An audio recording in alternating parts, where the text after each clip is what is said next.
안녕하세요. 유전 변리사입니다. 오늘은 분위기 전환 겸 새로운 방식으로 진행해 보겠습니다. 네, 예전에도 말씀드렸던 것처럼 저희 채널에는 수험생을 포함한 학생분들이 많이 오시는 편입니다. 그리고 보통 변리사에 관심이 많으신 분들은 직업 선택을 위한 선택의 기로에 있으며 그 의미는 결국 돈에 대한 관심과도 일맥상통합니다. 그럼에도 불구하고 우리는 어렸을 때부터 돈에 대한 교육을 받지 못해 돈, 그리고 돈이 지배하는 이 자본주의 경제 체제에 대해 크게 오해를 하곤 합니다. 우리는 이러한 이야기들이 어쩌면 변리사와 관련된 여러 가지 이야기보다 더 도움이 될 수 있을 거라 생각합니다. 왜냐하면 여러분이 관심을 가지는 변리사라는 직업은 결국 돈에 대한 이야기임에도 불구하고 돈의 본질에 대한 이해에는 관심이 없기 때문이죠. 각설하고 본론으로 들어가서 사진부터 함께 보겠습니다. 인터넷에 올라온 한국의 흔한 19억 아파트입니다. 여러 장의 사진이 있네요. 그럼 보실까요? 네, 여기 사진 전경이고요. 이 내부가 나와 있습니다. 여러분들은 어떤 생각이 드시나요? 먼저 이런 생각이 드실 겁니다. 아니, 이런 쓰러져가는 아파트가 19억? 거품도 이런 거품이 없네. 말이 돼? 한국의 부동산 가격은 미쳤어. 부동산 투기를 뿌리 뽑아야 해. 이러니 헬조선 하지. 이런 생각들이 좀 처음에 드시죠? 그래서 한번 댓글도 한번 살펴봤습니다. 그 돈 들고 지방 가서 살겠다는 분도 계시고, 정말 놀랍다. 저희 집이 2억이 안 되는 거 보면 참 감사하다고도 하시네요. 근데 뭐가 감사한지는 잘 모르겠어요. 20억짜리가 더 좋은데 왜 2억짜리를 감사하시는지. 건축 폐기물 버려야 할 것 같은 게 19억이라니 다 투기 아니냐, 이런 쓰레기가 19억이라니 미친 나라. 예상한 대로입니다. 저기가 잠실주공 5단지라고 하는데 사진이 저렇게 음산하게 찍힌 거라고는 하네요. 사실 저도 어렸을 때 그렇게 생각했던 적이 있었던 것 같습니다. 그 이유는 아무도 가르쳐주지 않았기 때문이죠. 집값에 대해 이야기를 하려면 사실 자본주의 시스템에 대한 이야기를 먼저 해야 할 것 같습니다. 재밌고 간단하게 쉽게 이야기해 보겠습니다. 예전에 계급사회가 있었고 사회가 발전하면서 점차 계급제도는 폐지되고 지금에 이르렀습니다. 조금은 불편한 이야기일 수 있지만 지금 계급제도가 폐지되었나요? 우리는 잘 모르고 있지만 사실 지금도 계급제도가 유지되고 있습니다. 그건 바로 자본주의를 이해한 지배층과 이를 이해하지 못한 피지배층으로 계급이 나뉘어져 있죠. 우리가 살고 있는 자본주의 경제체제에는 비밀이 있습니다. 자본주의 시스템은 굉장히 약탈적인 시스템입니다. 이 시스템은 우리가 깨닫지도 못하게 우리의 부를 조금씩 약탈해 갑니다. 이러한 약탈은 어떤 방식으로 이루어질까요? 간단하게 말씀드리면 이는 어쩌면 아이러니하게도 민주주의에서 기인하기도 합니다. 정부가 가지는 가장 큰 권력은 무엇일까요? 정부는 우리에게 세금을 걷습니다. 또 사회의 다양한 경제적 활동에 대해 규제를 가하기도 하고요. 공권력을 통해 질서를 유지하기도 합니다. 그리고 또 뭐가 있죠? 그건 바로 정부의 독점적인 화폐를 찍어내는 권한입니다. 정부는 기계만 있으면 돈을 찍어낼 수 있습니다. 과거에는 화폐의 가치와 금의 일정량의 가치를 등가로 유지하는 금번위 제도에 의해 화폐의 일정한 가치가 인정되었습니다. 그러나 지금은 어떻죠? 지금은 그렇지 않죠. 금번위 제도는 1971년 8월 폐지되었고 정부의 신용으로 돈을 발행하는 관리통화 체제로 바뀌었습니다. 그런데 이와 같은 신용화폐 시스템은 우리의 부를 우리가 모르게 빼앗아갑니다. 정부는 화폐를 찍어냄으로써 우리의 부를 빼앗아갑니다. 이해가 되시나요? 민주주의 체제에서는 시민들이 투표를 통해 지도자를 뽑습니다. 정치인은 당선이 되기 위해 여러 가지 공약을 발표하고 공약을 실천하려면 돈이 필요합니다. 여기서 필요한 많은 돈은 어디에서 나올까요? 네, 가장 쉬운 방법은 기계로 화폐를 찍어내면 됩니다. 즉 민주주의는 본질적으로 더욱 많은 화폐의 발행을 유발합니다. 왜냐하면 정치인들은 당선이 되어야 하고 이를 위해 시민의 지지를 얻어내기 위한 정책을 시행해야 합니다. 그래서 더 많은 돈이 필요합니다. 종종 정치인들은 시민들에게 무차별적으로 돈을 나눠주는 정책을 펼치기도 합니다. 이렇게 돈을 받은 우리의 부는 그럼 그만큼 늘어났을까요? 이게 바로 사기적인 신용화폐 시스템의 맹점입니다. 화폐를 계속 찍어내서 시중에 뿌리면 화폐의 가치는 점차 감소합니다. 우리 수중의 10,000원짜리 지폐는 시간이 지날수록 점점 늘어나는 화폐로 인해 우리가 인식하지 못한 채로 가치가 감소합니다. 시중의 돈은 얼마나 늘어나고 있을까요? 자, 그림을 한번 보시죠. 네, QE는 양적 완화이고요. 1척부터 3척까지 양적 완화가 이루어졌습니다.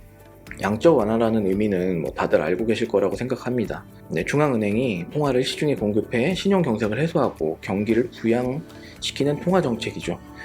미국은 보신 바와 같이 미친 속도로 화폐를 찍어내고 있습니다. 미국뿐만 아니라 모든 국가들은 화폐를 미친 듯 찍어내고 있죠. 모든 정치인들은 자신의 임기에 경제가 둔화되는 걸 원치 않습니다.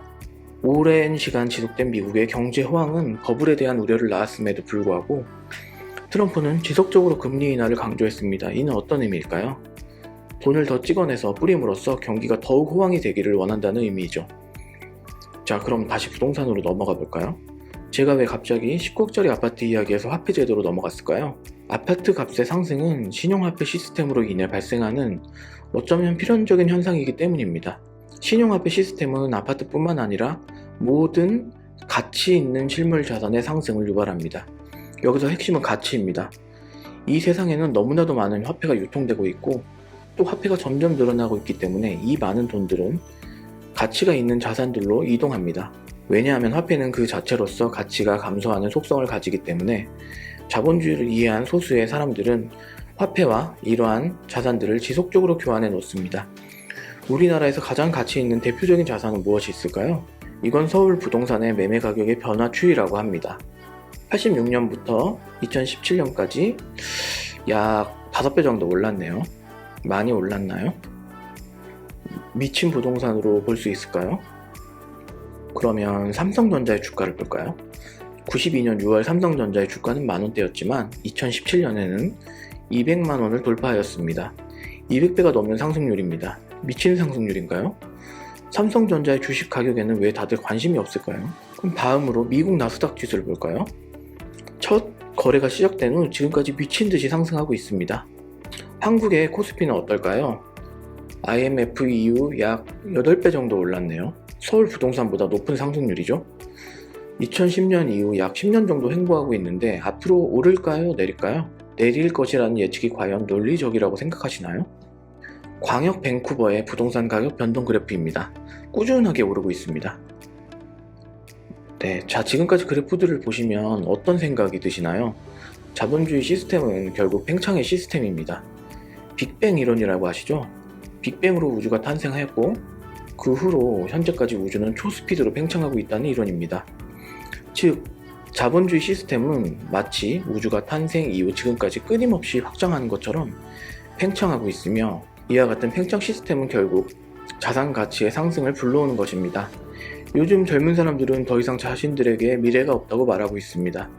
태어나고 보니 강남의 집이 20억이거든요. 그리고 이는 투기꾼에 의해 형성된 가짜 가격이고 이와 같은 비정상적인 가격은 무너져야 한다고 생각합니다.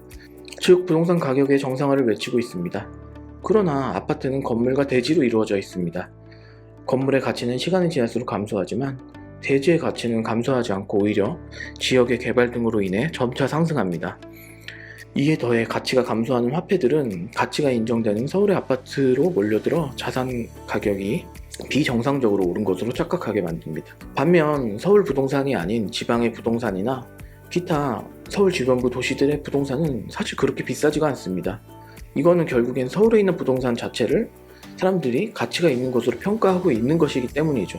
서울 부동산 싫다면 더 싼 부동산들 많이 있습니다. 하지만 거기서 살기 싫을 뿐인 거죠. 서울에 입지 좋은 아파트는 설사 그게 무너져가기 직전이라 하더라도 건물의 가치를 영원으로 보더라도 땅값으로 인해 오히려 가치는 점차 상승하는 것이고 건물은 결국에는 허물고 다시 지어야 합니다.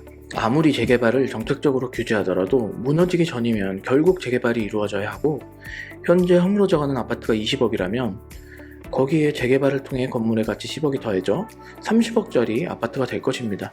물론 땅값은 지속적으로 상승하겠죠. 그러나 이는 정책의 실패로 인한 것도 아니고 누군가 악한 사람들이 이런 비정상을 만들어낸 것도 아닙니다. 이는 자본주의 시스템의 본질에서 기인하는 당연한 현상입니다. 그러나 우리는 자본주의를 배우지 못합니다. 학교에서는 입시교육만 받았고 대학생이 되어서도 남이 주는 연봉에만 관심을 가집니다. 리스크를 너무나도 두려워하기 때문이죠. 그러나 연봉은 누군가가 나에게 지불하는 노동에 대한 최소한의 대가에 불과하며 우리의 노동력은 결국 상실되고 돈을 아무리 모은다 하더라도 결국 내가 가진 부는 자본주의 시스템의 본질로 인해 점차 감소되어 더욱 가난해지는 것입니다. 자, 우리는 그럼 어떻게 해야 될까요? 네, 가치 있는 자산을 모아야 합니다. 내가 가진 화폐를 가치 있는 자산으로 바꾸어야 하는 것입니다. 우리는 리스크를 너무나도 두려워합니다. 부동산을 사면 가격이 내리지 않을까 두려워하고 주식을 매수하고 나서도 가격이 내리지 않을까 두려워합니다. 서울에는 살고 싶고 집값이 내릴까봐 무섭고 그러니 전세로 들어가서 집값의 폭락을 외치지만 결국 하락하는 건 자신이 가진 전세금의 가치입니다. 왜냐하면 전세금은 내가 가진 현금과 같이 고정되어 있고 전셋집을 장시간 전전하다 보면 전세금은 예전의 가치를 가지지 못합니다. 즉 자신이 전세로 들어와서 살던 집값의 상승이 결국 전세금의 가치의 감소를 의미하는 것입니다. 그런데도 이를 죽어도 깨닫지 못합니다. 자본주의를 이해하지 못하였기 때문이죠. 자본주의에서는 호황과 불황이 반복되며 이로 인한 자산의 가격이 지속적으로 변동합니다. 그러나 아까 언급한 것처럼 자본주의 시스템은 마치 우주와 같이 끊임없이 팽창하고 자산의 가격은 장기적으로 상승할 수밖에 없습니다. 즉 가치가 변동하지 않더라도 가격은 상승하는 것입니다. 이와 같은 자본주의 시스템의 본질을 깨닫고 나서도 서울 부동산 가격의 폭락을 외치며 숏 포지션에 베팅한다면 여러분은 영원히 부자가 될 수 없을 것입니다. 저는 개인적으로 부동산 투자는 선호하지 않고 관심도 없습니다. 물론 향후 경제 위기로 인해 부동산이 헐값이 된다면 매수할 수도 있겠죠. 하지만 저는 자본주의에 꽂힌 기업들의 관심이 아주 많습니다. 그러나 양자의 본질은 동일합니다. 가치가 있는 자산이라면 점차 늘어나는 화폐량으로 인해 장기적으로 가격이 상승하는 것은 당연합니다. 우리는 이를 이해해야 합니다. 앞으로 여러분이 획득한 화폐들을 가치 있는 자산으로 지속적으로 교환을 하셔야 합니다. 이게 바로 투자입니다. 그리고 어떤 자산이 가치가 있는 것인지 스스로 많은 연구를 해야 합니다. 사람들은 간혹 가치가 없는 자산들을 가치가 있는 것으로 착각을 하곤 합니다. 그건 바로 누군가에게 속았기 때문이죠. 최근에 저희가 말씀드린 적이 있는데 신라젠, HLB 이런 기업들 가치가 누군가에게 뻥튀기가 되었다고 말씀드린 적이 있죠. 자본주의 시장은 누군가가 누군가의 돈을 빼앗기 위해 굉장히 많은 계략들을 꾸미고는 합니다. 우리는 이런 계략들을 보고 사기인지 아니면 진짜로 가치가 있는 자산인지 구분해내는 식견이 필요합니다. 그러기 위해서는 우리는 많은 공부를 해야 합니다. 그리고 어떤 방식으로 자산을 증가시킬 수 있을지 스스로 많은 연구를 해야 합니다. 만약 내가 가격이 지속적으로 증가하는 자산을 가지고 있지 않다면 혹은 이를 가지려는 계획이나 의지가 없다면 여러분의 미래는 암담할 것입니다. 앞으로도 자본주의 본질에 대한 이야기를 꾸준하게 해보겠습니다. 도움이 되셨다면 구독과 좋아요 부탁드립니다. 감사합니다.